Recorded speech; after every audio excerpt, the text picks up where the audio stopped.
Vitriol. What a great word. Nothing personal word of the day. Vitriol. That has been the reaction across the sports landscape to Joe Kelly's suspension as handed out by Major League Baseball.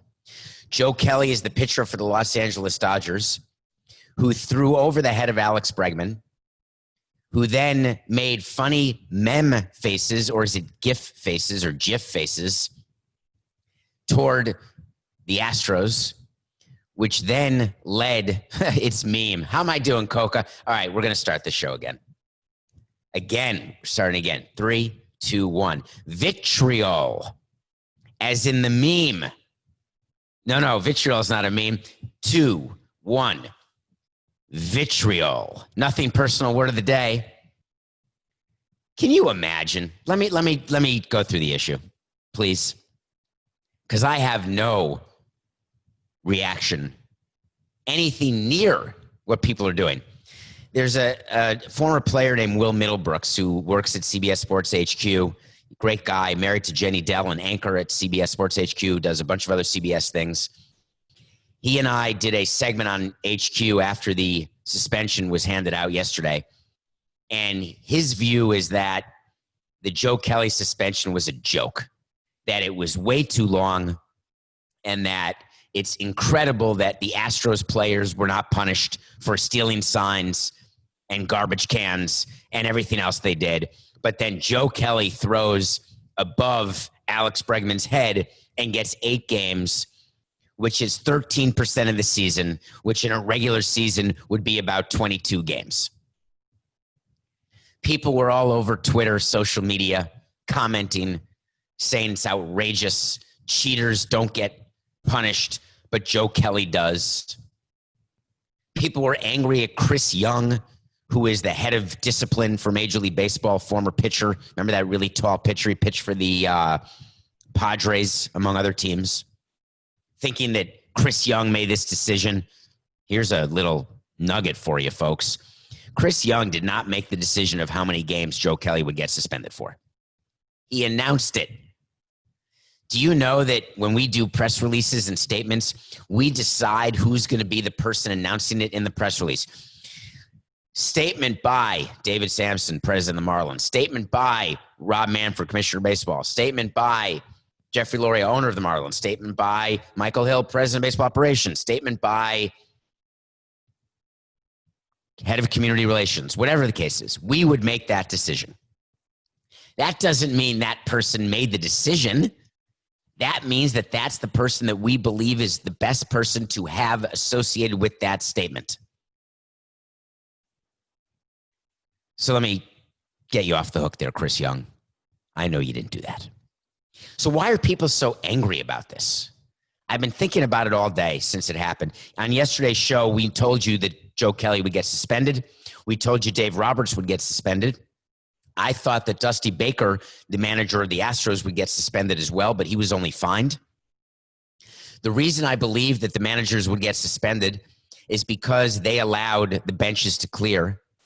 And the commissioner is so scared about the baseball season falling apart, so scared about team-to-team transmission, that anything that causes teams to be in close contact to each other, from polite fraternizing to fisticuffs, will be looked down upon and treated with a heavy hand, as it should be.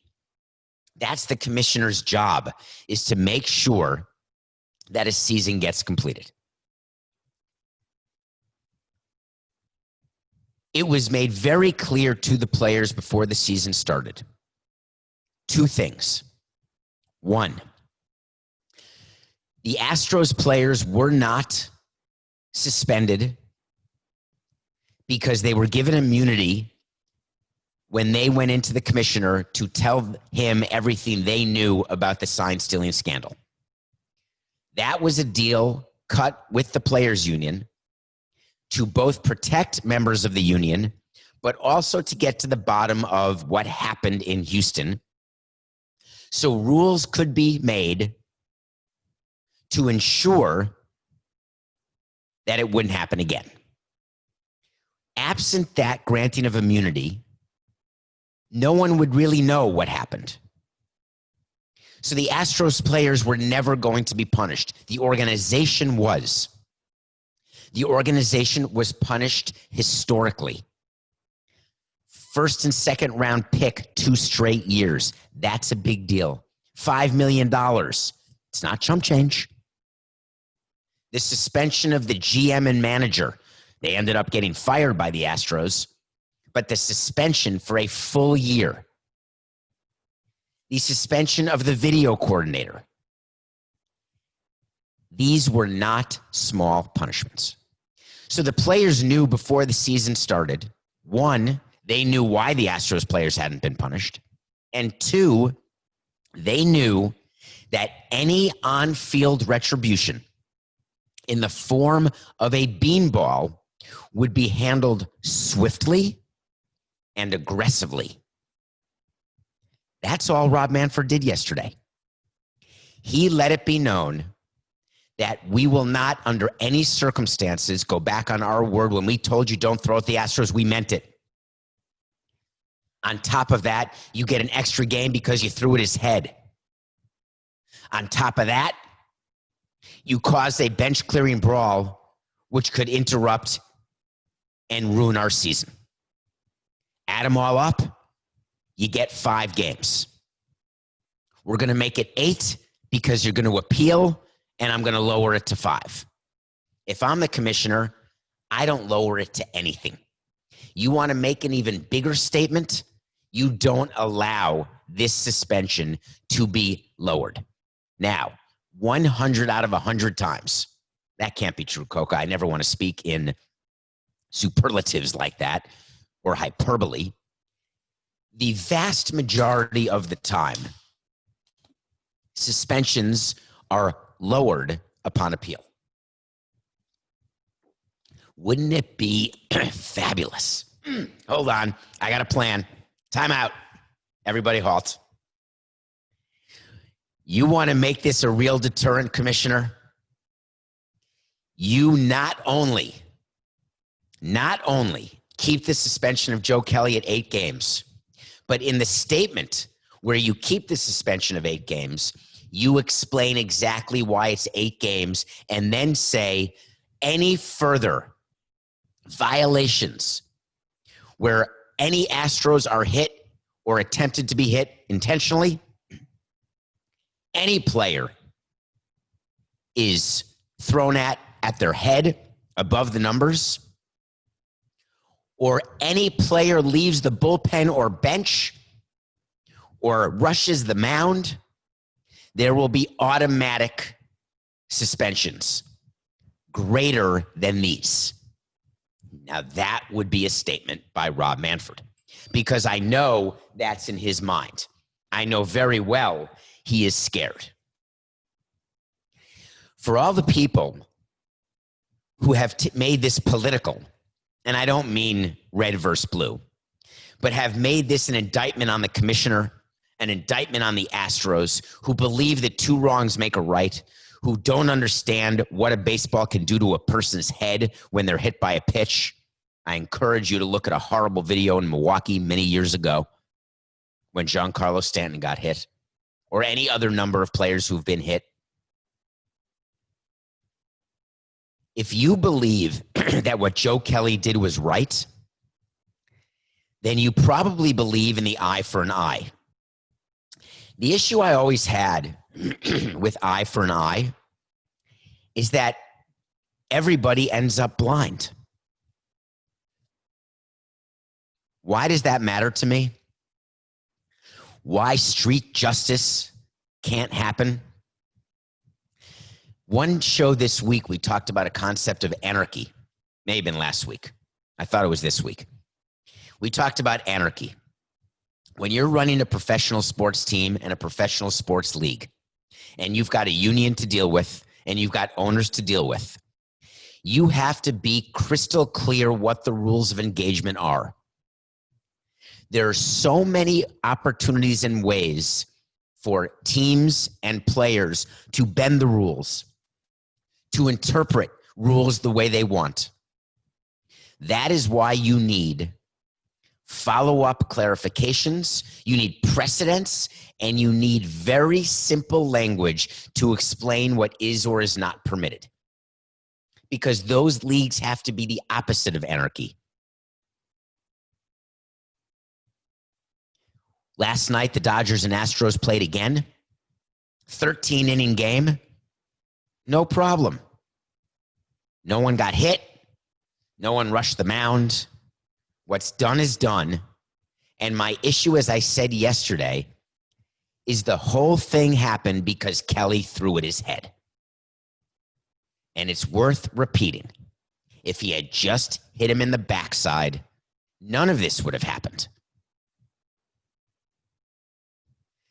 MLB was smart today when they came out publicly with new rules and punishments related to sign stealing and electronic sign stealing. It was reported today that going forward, if players are caught to be using any sort of electronic devices to steal signs, then the commissioner has the unilateral power to fine and suspend that player.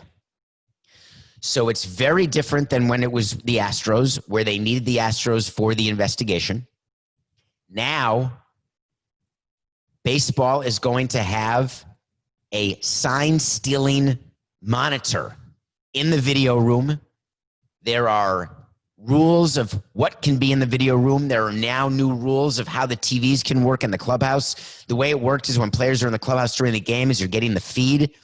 You're getting a delayed feed and a real-time feed. Baseball is coming up with the solution that the real-time feed will have the signs from the catcher blacked out. The only way you can see the signs from the catcher is on a delay, and a long delay, like maybe not even during the game. No one's allowed in the video room. The players will have iPads that will have at-bats loaded on and approved by the sign-stealing compliance monitor. So baseball took this opportunity to announce this after there was street justice. Ironic, because baseball didn't want it. They knew it was going to happen, and it did happen, but it just happened wrong. So what baseball had been hoping, the commissioner had been hoping, is that an Astros player would get hit in the back, then they would announce the new protocols, and that'd be it. No suspensions, no nothing. When Joe Kelly went headhunting, they still went with the announcement of the new rules on how they're going to deal with sign stealing, but he also had to suspend Joe Kelly. If you are feeling that you are full of vitriol, take a deep breath and keep moving. Well, MLB's been busy today. Not only did they come out with these new rules on sign stealing and the fines and suspensions, they've also come out with new COVID-19 protocols. Okay, here's what happened. I got on the commissioner on Monday when he gave that interview to MLB Network. I don't know if we covered it on this show, but I did some radio shows, and I did a couple of hits on CBS Sports HQ, where I was disappointed with the commissioner's interview. He gave that interview. They were softballs from Tom Verducci. It was a network that baseball owns. And yet the commissioner talked about how this isn't a nightmare. The protocols were built for this very thing. The protocols are working. The press releases have all stated it's just the Marlins who are having the problem. All 29 other teams are good. So I said, okay, if that's how you want to think about it, go ahead. Then it was announced late last night that MLB has changed the protocols.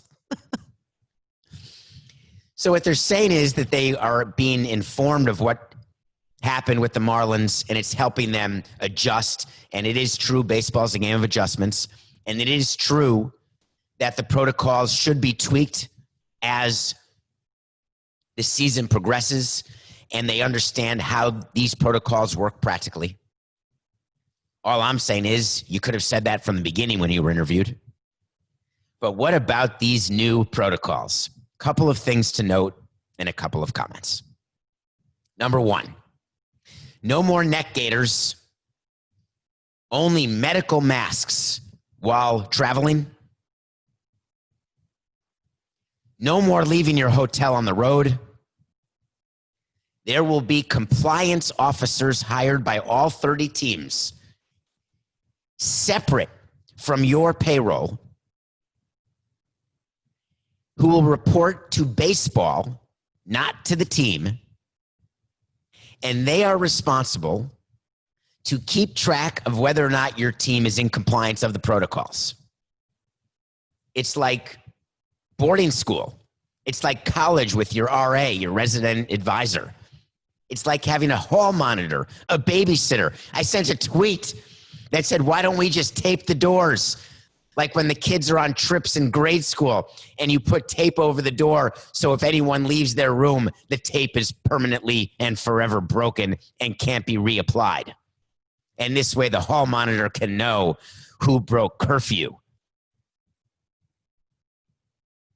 They're doing seating charts on buses to make sure that there's enough distancing on team buses. And they're going to separate cliques and friends. Listen, I know unemployment is high, and I'm very sensitive to people who are not working now. There's one job that if it becomes available to you, I would suggest you not accept. Don't be the seating chart person for a Major League Baseball team. Don't have the job where you are going to say to players who they can hang out with and who they can't. There's a lot of politics in the clubhouse. There's cliques in clubhouses. There's players who don't like each other. There are players who social distance before social distancing became hip and necessary. If you're going to put people, let me give you an example. On the team charter, players have areas where they sit. Veterans choose first, then down to rookies. The guys who play cards sit in one area. The guys who want to watch movies sit in one area. The guys who want to drink sit in one area. The guys who want to sleep sit in one area. It is known who hangs out with who plays in the card game.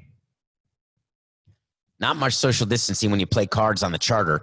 I wonder if baseball is aware that cards are being played on team planes still. So you're going to make a chart that players who don't like each other or are not friends are going to be closest to each other. It's not going to happen. It's just not realistic. They also said, baseball did, that they are doing a complete investigation of the Marlins, why this happened. And when the investigation's over, they said that they are going to have further tweaks. That is what we call a wait to see. But the Marlins situation is still unfolding. Word has just come out that yet another player has tested positive. So there's now 17 players and 2 coaches. There's a report that one of the 2 coaches has now tested negative. I would assume some of the positive players have hopefully now tested negative. The Marlins continue to try to put together a team. I had to wait to see yesterday that they would not play Monday. I have to amend that. They're not scheduled to play Monday. Their first game back is Tuesday. The wait to see is the Marlins will not play Tuesday. The Marlins need more time to sign more players to put a representative team, however bad that representative team will be. So there will be no game Tuesday. I believe it is prudent for the Marlins to quarantine for 10 to 14 days in Philadelphia. Right now, they'd be on day 5. Today is Thursday, July 30th. So Monday, Tuesday, Wednesday, Thursday, I guess it'd only be day 4. So I think there's at least another 6 days of not playing. And then, of course, when you're missing that much time, there has to be a workout or two. There's been no baseball activity by the Marlins. At some point, my guess is anything over 5 days will require a workout prior to playing a game. This is an amazing competitive disadvantage to the team, to one of only 4 teams with 1 loss in Major League Baseball right now. There are players in Jupiter as part of the 60-man pool who are still playing and testing negative, but most of those players will not be called up. Any of the new signings or trades that the Marlins make will report to Jupiter, play games there against each other, and be ready for when the Marlins play in the big leagues again. But for any negative members of the 33-man traveling party, they have had 0 baseball activity since last Sunday. This Marlins story is not going away anytime soon. Every day there's a new development. It is a moving target. Everybody will have to stay flexible and understand that schedules will be changed, trips will be changed, and everything that you got used to in a season, you can throw out the window. Maybe in the next few days, we will learn who the compliance officers are, who the hall monitors are. We'll get a look at a seating chart. If I get my hands on one, I'll let it be shared with you. Hopefully, we will see teams behave better. But I watched games last night very late. There's high-fiving, there's spitting. I tweeted about Dusty Baker spitting. He lifted up his mask to spit. There are players still chewing tobacco and spitting in the bullpen, in the dugout. That is how COVID can spread. High fives. The Angels did a great job. They lost the game and they're struggling again, which is not good for baseball. In this expanded playoffs, if the Angels can't make the playoffs and Mike Trout doesn't play in October, then that's it. I mean, then he may never play in October again. Ohtani hit a 3-run home run, which was an incredible home run. If you can look at the video, both his feet were moving, which shouldn't happen. They were off the ground, which shouldn't happen. It was a pitch way down in the zone. He looked like Miguel Cabrera or Vladimir Guerrero. He golfed it out, and it went 400 feet. He circled the bases and gave air high fives and air elbows. That was the best performance by a player trying to adhere to the COVID requirements. More players on the field have masks. I think it should be a rule. First basemen must wear masks. Catchers must wear masks. Runners on the bases must wear masks. Umpires must wear masks. Third base and first base coaches must wear masks. All coaches in the dugout must wear masks. If you are not in the game and you're on the bench, you must wear a mask in the dugout. The only time you should not have a mask on is when you are actively playing and not in the positions I described. I think there will be further tweaks because this has been the season of tweaks. Another tweak that people are talking about is the extra inning rule. I love it. You know where my head is on that. I've told you. I wanted this extra inning rule for years. Man on second to start the 10th. I wanted a man on second and third to start the 11th. And I wanted bases loaded to start the 12th. The rule this year is simply a man on second to start the 10th and every subsequent extra inning game. Extra inning. Why has that worked? Well, there have been 7 extra inning games. 5 of them have ended in the 10th inning, 1 in the 11th, and of course, last night, the game ended in the 13th inning. That was Dodgers and Astros. The rule was put in place before COVID was suggested to be put in place, and why I liked it before COVID, is that we are trying to accomplish 3 things in baseball. 1, improve the product and keep the action moving swiftly. 2, not put a team at a competitive disadvantage where they're forced to use the next day's starter because the game goes so long, or they're forced to make player moves they didn't want to make because they blow out their bullpen because the game went so long. 3, to appease to the TV networks, who are the biggest partners of your team. They give the teams, each individual team's biggest client is their local TV partner. The league's biggest client are the national TV partners. And these TV partners do not want 4-hour games. No matter what broadcasters say, no matter what players say, I've spoken with the executives at these networks, and they are unanimous. They want time certainty. They know baseball can't be a time certain by definition because it's a game that doesn't have a clock. But if every game is between 2:30 and 3 hours and the occasional game goes over, that's okay. But when every game is 3+ hours, it's too long. It impacts their ratings. Now, don't tell me that ratings get higher at the end of close games, even if they're 4 hours in. That argument does not even hold a cup of water. So the extra inning rule was meant to accomplish those 3 things, and it has worked exactly the way it's supposed to. The one thing that was anticipated in the meetings in the competition committee, Joe Torre in those meetings, and I shared this with him, even though he and I did not agree on everything.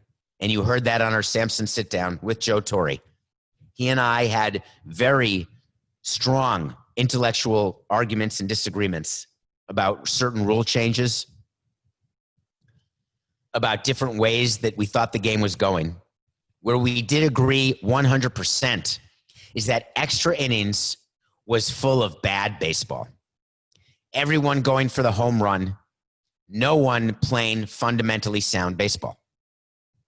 By putting a runner on second base with no outs, it was Joe's hope and mine that there would be the expression, get him over, get him in. That teams would do that. Man on second, no outs, you bunt him to third, sacrifice fly home.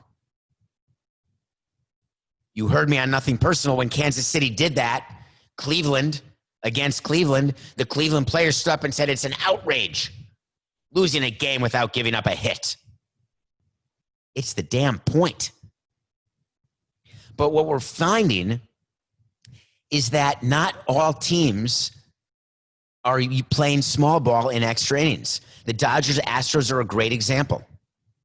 Neither the Dodgers nor the Astros ever bunted a guy from second to third last night in the 10th, 11th, 12th, to 13th.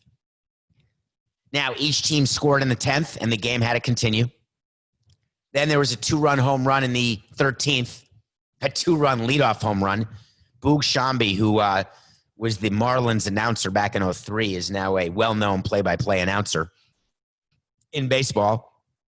He said, it's my dream to call a leadoff 2-run shot. And so he did. So the game ends 4-2. Dusty Baker was asked, why didn't you bunt? When you're the home team and the score is tied and you can walk a team off with a man on second, no outs, you don't need to play for the crooked number. Bunt him over, get him in, execute, you win the game. You don't need to wait for the home run. When you're the road team and you know the home team gets a man on second also, I agree that in those circumstances, depending on who's up at bat, you may swing away, go for the home run because you're worried that one run does not help you win. It only gets you a tie, assuming the home team will score that same one run. We would teach our players to bunt, ironically. I always was scared when pitchers would bunt because they'd hold the bat wrong and they'd break their fingers sometimes. But Dusty Baker said, why would we bunt? They weren't bunting. No one's bunting. We're going to have to look at that. The analytics people are going to look at that and figure out, after a much larger sample size, what is the most efficient, effective way to play in extra innings. And I promise you that baseball and its teams will find a rhythm, and that rhythm will dictate how extra innings are played, because I'm hopeful that this rule continues. We're going to talk about what's going on in Rutgers a little later in the show. But coming up after the break, we're going to talk about a different kind of rhythm. So stay tuned. Welcome back. We were talking about a Nothing Personal, the rhythm of extra innings and what players should be doing and how teams should be acting and what analytics the role will be. So I want to review a movie, and this is totally coincidental, but I watched a movie yesterday. It was a new release in 2020, and it had two things going for it that made me want to watch it. Blake Lively and Jude Law. Jude Law is an actor who is in Alfie. He's been in a bunch of movies. The Holiday. He's terrific. Blake Lively is married to Ryan Reynolds. She was in Savages, one of my favorite movies. She started her career on television, I believe. I don't know where. I want to say The Gossip Girls, but that could be Misha Barton. But that could be The OC. I've never watched any of those. In any case, Blake Lively, Jude Law, directed by Barbara Broccoli, produced by Barbara Broccoli, who is the producer of the James Bond movies. So it was my assumption, right or wrong, that this would be an action-packed movie like John Wick or like Old Guard. It was a revenge movie. It turned out it's a poor man's Point of No Return. Do you remember Point of No Return with Bridget Fonda? She was a criminal. She got taught by Gabriel Byrne. It was a remake of a French movie. They taught her how to be an assassin, and they let her out of prison to be an assassin. And she became a government weapon. Well, Blake Lively lost her family in a tragic accident and wants revenge. She somehow finds Jude Law, who's an MI6 operative, who teaches her how to be an assassin. The dialogue is bad. The camera work is so shaky. Must have been a handheld camera, shaking all the time. The lighting is so bad that everything's so dark that you can't see. Blake Lively, as part of this, had to take her beauty and turn it into ugly in a way that I hadn't seen since Charlize Theron in her Academy Award-winning turn in Monster. I was disappointed. It's called the rhythm section. It's called the rhythm section because it's the rhythm of your body and the sound of your heart. And so throughout the movie, you hear the beating heart. You hear music. It was so bad, but I had to finish it.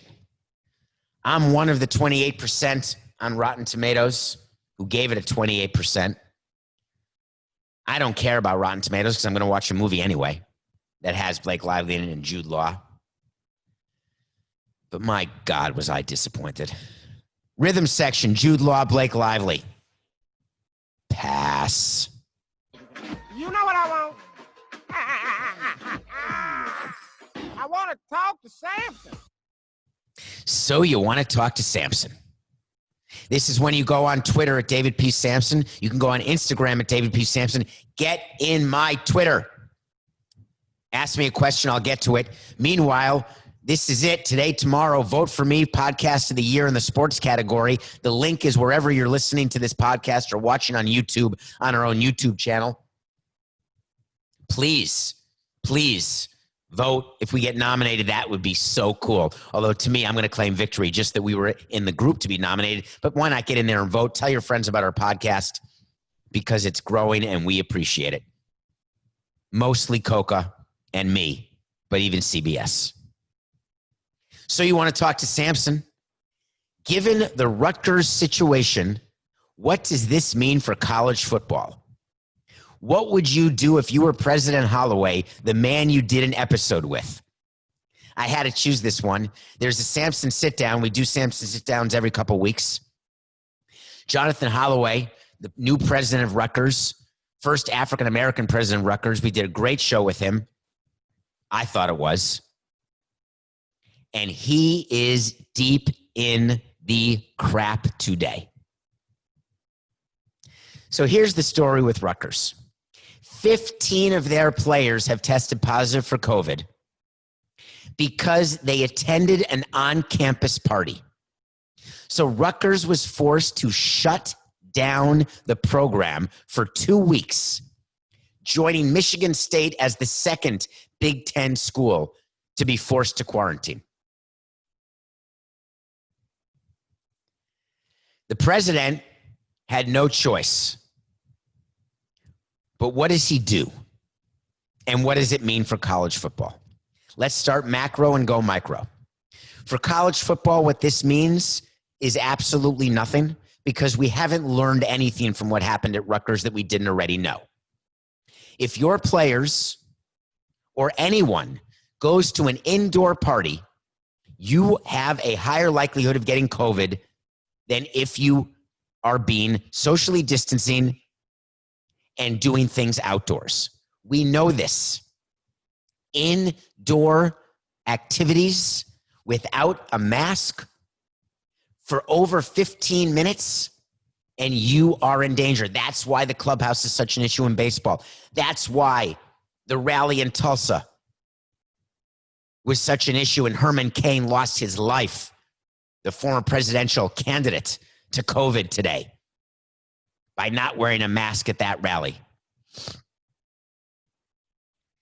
On college campuses, rules can be made that fraternity parties are disallowed. Any get-together of over 15 people is disallowed. It's not going to happen. If you've been to college or you're 18 to 22 years old, you're invincible and you want to party, you want to drink, and you want to get naked. That's how it goes.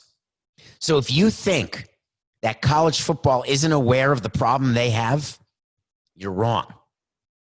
What they are aware of is what the punishments can be. So if college football comes out with a rule, and this is what the NCAA should do, but they're so spineless that they don't do anything, the rule should be simple. We're going to choose a number of players. Let's say it's 10. We're going to define that as an outbreak. If you have an outbreak on your team of any active players, 10 or more, your program is shut down for 14 days and every single player must test negative before you can play again. You're going to miss 2 weeks. You're still going to pay. If you have a team that loses a game that you were paying to play, you're paying that team. If you don't have enough points to get into the playoffs, the college football playoffs, I'm sorry. There has to be accountability with college players. Now, the argument is they're student athletes. They don't get paid. Why should they be accountable? That is horse hockey. You don't need to be paid or be a professional to have accountability. Everyone in your office is accountable. Everyone in your family, everyone on the street, we all have to be accountable to each other, or this COVID is never going to go away. Can't we take the hint of what the hell is going on in other countries? Every time I see fans at a Korean baseball game now, I'm despondent. I'm sick of the cardboard cutouts.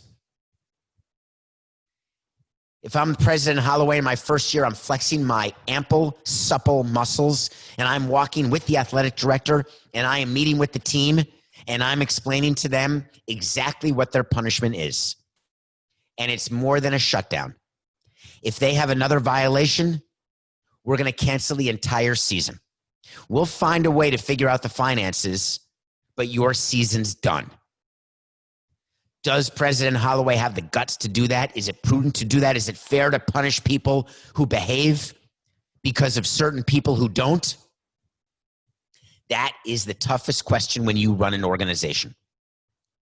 When do you decide that you are going to take down an entire organization for the unfortunate behavior of the few?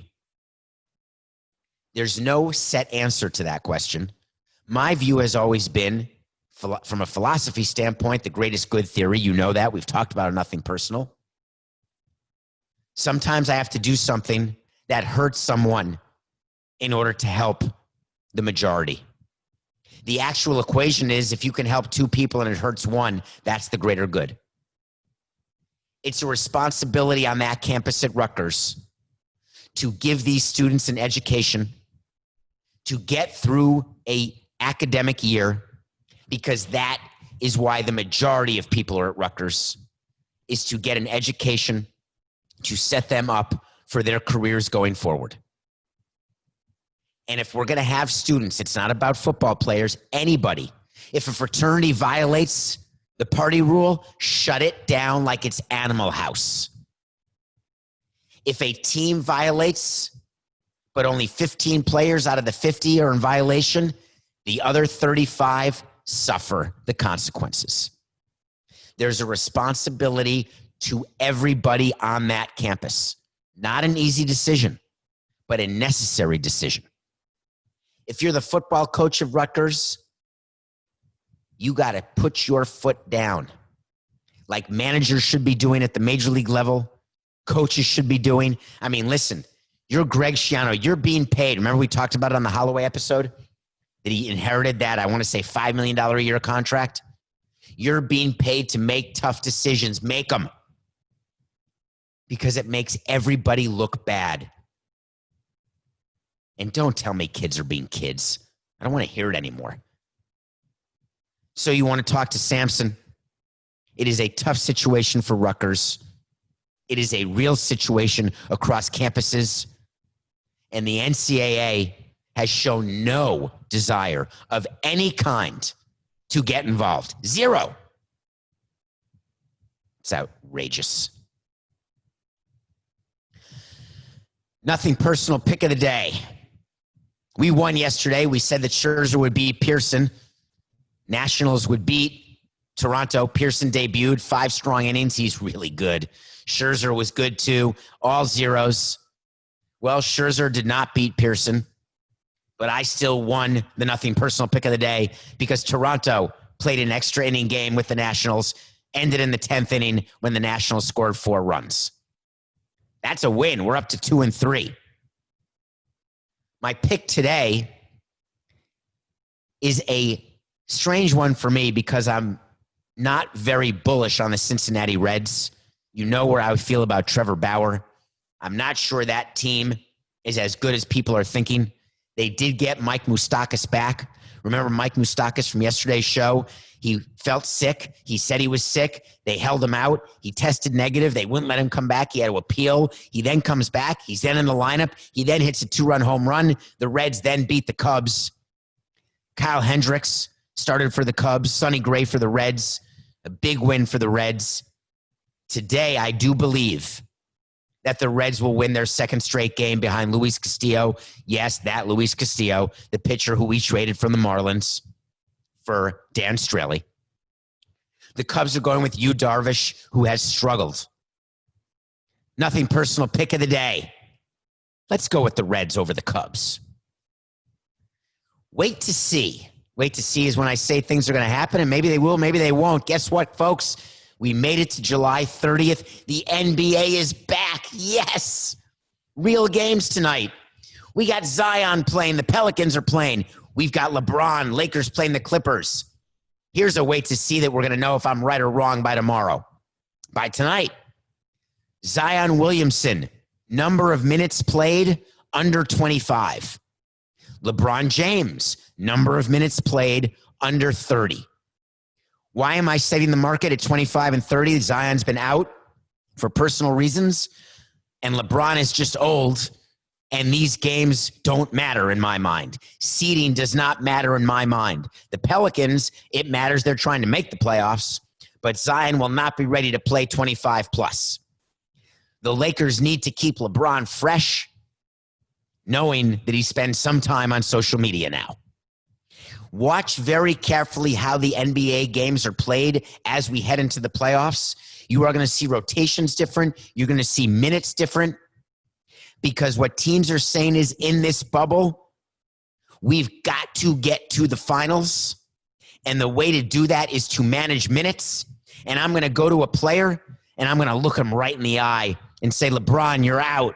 Zion, sit down. Why? It's business. It's nothing personal.